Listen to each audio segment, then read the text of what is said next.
Scanas Fuego, Andachiriniso Nikaso.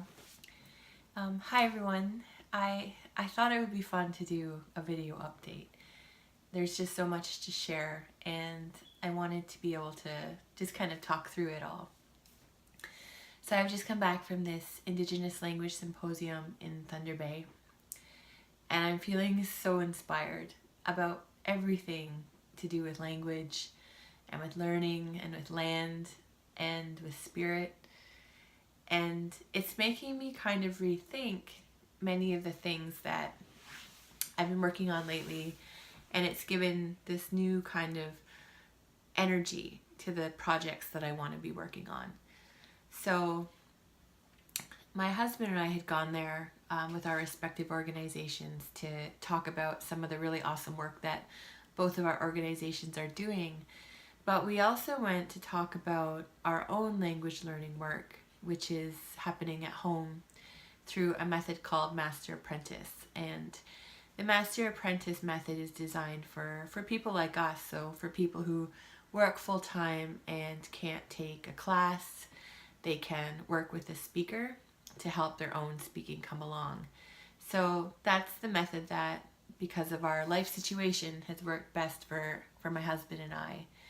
Now, in our case, we're learning the Cayuga language, and he's a really good Cayuga language speaker. I'm a beginner Cayuga language speaker, so for us, it's worked well to use this method, and we've been using it in our home with our girls, so certainly they're picking up language as well. So we have a 3-year-old and a 1-year-old.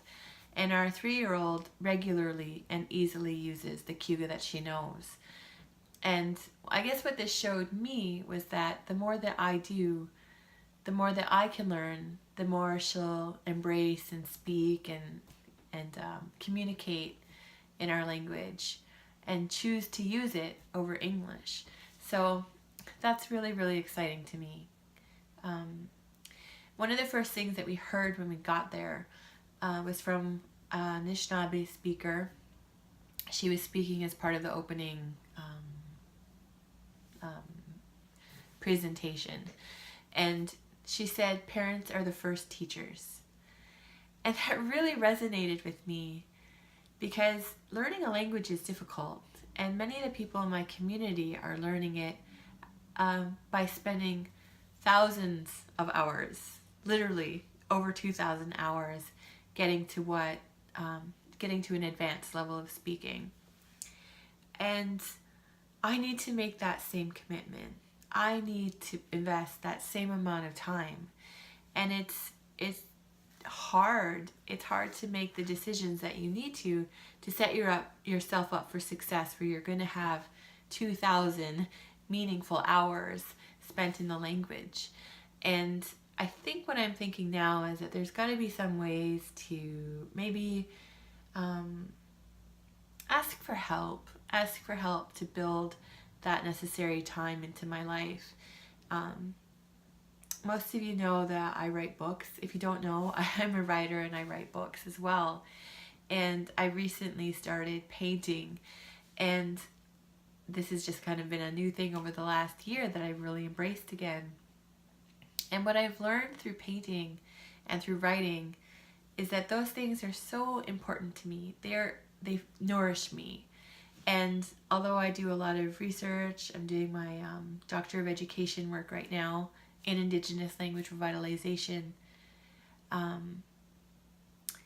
It's very wonderful to do policy work and research work, but definitely all of the creative work that I do nourishes that work.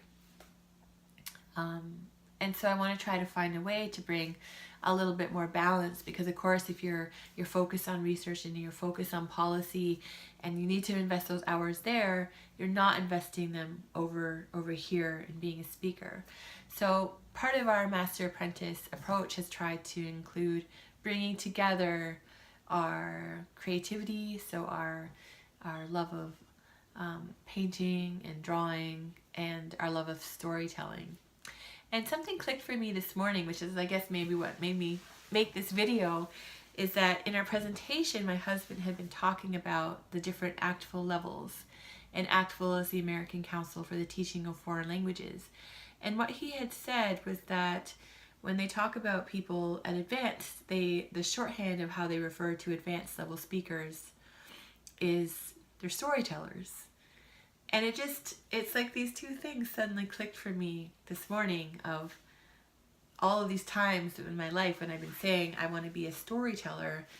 I've also meant I want to be this decent speaker. I want to be an advanced level speaker of the language so that I can be more supportive in my research and policy roles.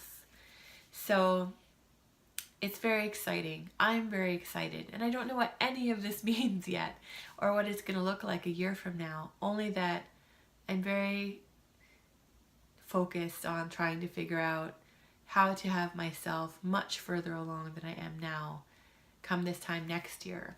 So on June 21st, we launched our Master Apprentice last year, and a lot of things kind of slowed us down. We were moving, we were building a house, we just had a new baby, which is awesome. But those are things that kind of just slowed down our effort a little bit. And in the same way, language was very naturally built into those things, like having a baby and talking to a baby. You want to speak the language to them. You just do. And so that's definitely kept up. But I definitely feel like I need a little bit more structured learning to make sure I'm making progress, and then language can just become this really natural part of our life after I've put in the time and made it to this kind of specific level. So I'm still writing my books, but one new thing that we've done is we've started writing these are children's books that are in the language, and they feature a little bit of my art. So I've tried to like expand my art to this new medium to kind of help myself so that I'm still engaged in like writing stories and making books as I continue to learn. So that's really exciting to me.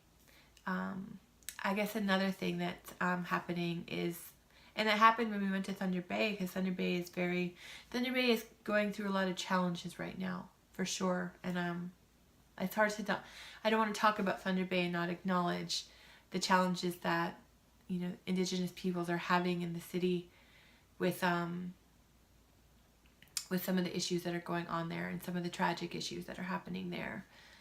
But it's definitely also a very beautiful place, and there's a lot of beautiful land and trees and mountains, and Lake Superior is there, and it's a powerful place. And being there reminded me of how much I have been yearning to connect to land. And when I look at some of the paintings that I've been doing over the last year, I'm just gonna show one of them. This is a painting that I've been doing. I've been working primarily in watercolor and just getting a masonite board and taping it down, which is something I didn't know that people did because I've never had formal art training, but it definitely helps. But a lot of my paintings have been of women out amongst the world, out on the land, trying to connect. And it's like my paintings have been trying to tell me, you want this, like you too want to be outside and connecting. And we built our house in the heart of the Carolinian forest, so now that summer is here, when we wake up there's this beautiful green light, and it's gorgeous. And I'm so grateful that I'm here. And I'm very grateful for all of these experiences that we've gotten to have together. So, yeah, that's my little update for what's been happening in my life, I guess. I've been writing still. It's been a little bit harder finding time to write the last few months. And so I took taking some time to kind of figure out what is it that I want to be working on? Is it because I need to take a break from writing because I really want to focus on language? It could be, right? So I'm just trying to understand that and accept that, and not be upset with myself for what I can't, for not being able to do it all, but just, doing the things that really bring me to life and make me someone that my family feels really happy and peaceful to be around. So all of this idea of trying to live, you know, a good life and a peaceful life, even as things seem really difficult in the world, to be a place that can lend light, I guess. And so just considering those small things has been really exciting for me.